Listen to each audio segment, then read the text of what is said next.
to part 2 of the effectively using LinkedIn video tutorials. Part 1 was building your profile, and this is part 2, building your network. The learning objectives for building your network video tutorial are participants will be able to develop a network of at least 10 connections utilizing effective connection request language. Select 1 to 3 groups to join on LinkedIn reflecting career interests. Find, post, and discuss an article of interest within their network. Discover at least 3 alumni to connect with using the Alumni tool Career Insights. So this video tutorial is going to cover the following sections. So adding connections, we're going to talk about personalizing messages for specific connection types, joining groups, answering questions / writing articles, and the Alumni tool. So as I mentioned in part 1, this video tutorial is really meant to be interactive so that you can build your network as you go along. Feel free to stop and pause or rewind and rewatch each section and build your network as you go. I'm going to list the times in the video for each section so you can come back to it as much as needed, as well as some resources. And please use the comments section to have a discussion with some peers or ask me a question, and I'll get back to you as soon as I can.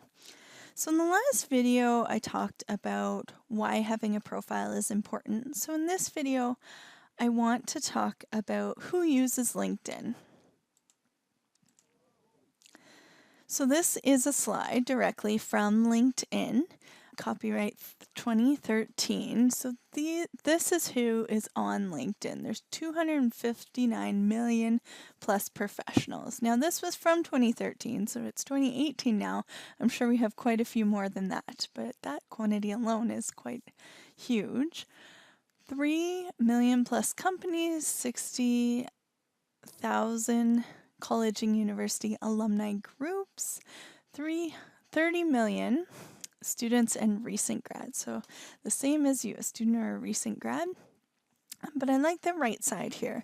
So 150 plus industries and executives from all the Fortune 500 companies. And I like that this slide has a background image of all of the countries in the world because LinkedIn is worldwide. So it's great if you're looking for a job or networks within your own country or maybe from other countries you can connect across the globe. I also want to share some other stats about LinkedIn. This is from the 2015 JobVite National Recruiter Survey.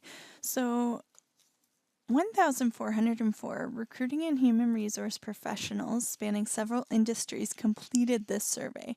And of those, 87% of recruiters said they are using LinkedIn.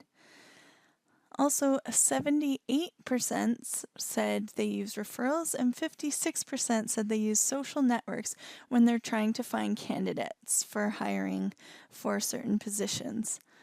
And 50% of recruiters plan to invest their budget in hiring via social media. So they are going to spend their department budget using social media such as LinkedIn or other sites like Twitter, Facebook to advertise and recruit when hiring. So now I'm going to jump back onto LinkedIn. So here's me again. My name is Stacey Verhage. This is my LinkedIn profile. I'm an experiential education professional.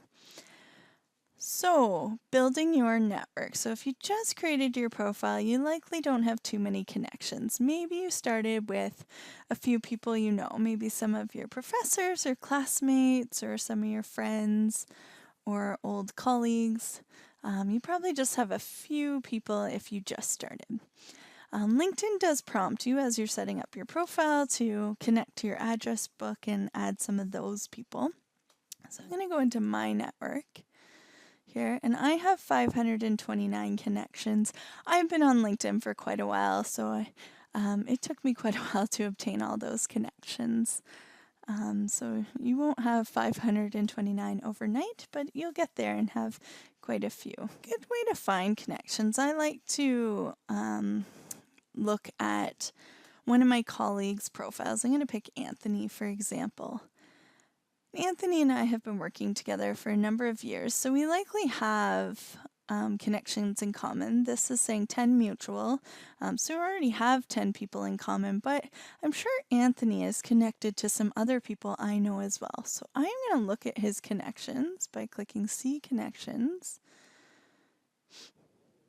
And then he's got 407, so I can look through his connections here to see if there's anyone that I know as well that I might want to connect with. Now I come across Grant. I know Grant. We are acquaintances as well who work together occasionally, so maybe I want to connect with Grant. So I hit connect, and LinkedIn kind of prompts me here that I should be writing a personal note, which is great advice. So I want to add a note here. What I'm going to do right now is jump just to a resource. I'm going to go back to an article by The Muse. I thought this was a great one. They have 10 different templates for, depending on how you know that person, just examples of what your message could be. So the first one here is a colleague. So when connecting with a colleague, this one's kind of a colleague that you may have worked with, or maybe you haven't worked with directly, but you have lots of other colleagues in common. So the message is, "Hi Mariah, although I've never gotten the chance to work with you directly, I've heard rave reviews about your sales techniques and ability to work with tough clients. Hopefully one of these days I can see you in action. Till then, I'll catch you in the break room. Best, Emily." So this one's a little bit more informal. I'm sure they chat in the break room, so it's not just kind of a cold connection. They do actually speak in person, which is why that tone is slightly more informal. As we see here, a new colleague, as you read this example here, it is a little bit more formal. I don't think they know each other as well, so you do want to make it just a little bit more formal here. There's also a former coworker. So depending how long ago you worked together, you might want to remind them of your time working together and how you guys know each other. Someone you know casually.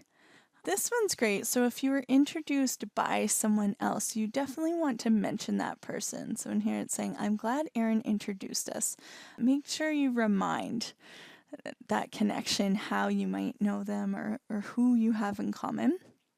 Someone you met at a networking event, very similar, but you're just mentioning which networking event that you met at. And if you did have a chance to chat with them, just maybe something that would refresh their memory of that conversation. Someone you admire, so you definitely want to do your research beforehand and tell them what you admire about them and what you're interested in to start that conversation, so you can kind of keep chatting and they know you're not someone out of the blue, why you're connecting and where that interest is. Someone in the same LinkedIn group, and we are going to talk about LinkedIn groups next, but you want to mention how you know them. So if you're in the same group and maybe you're commenting on the same posts or having discussions within that group. So a recruiter is a different type, so you definitely want to connect with some recruiters so they can look over your profile and get to know some of your skills and experience. But this one's kind of like your pitch. You want to mention a few of your skills and experience very briefly, something that will entice them to look at your profile a bit further and why they should connect with you. An alumnus, we're going to talk about alumnus a little bit later when we talk about the alumni tool called Career Insights. So again, you want to mention the connection that you are both graduates, or if you're a current student, you're currently at the same school, and why they should connect with you, what you have in common.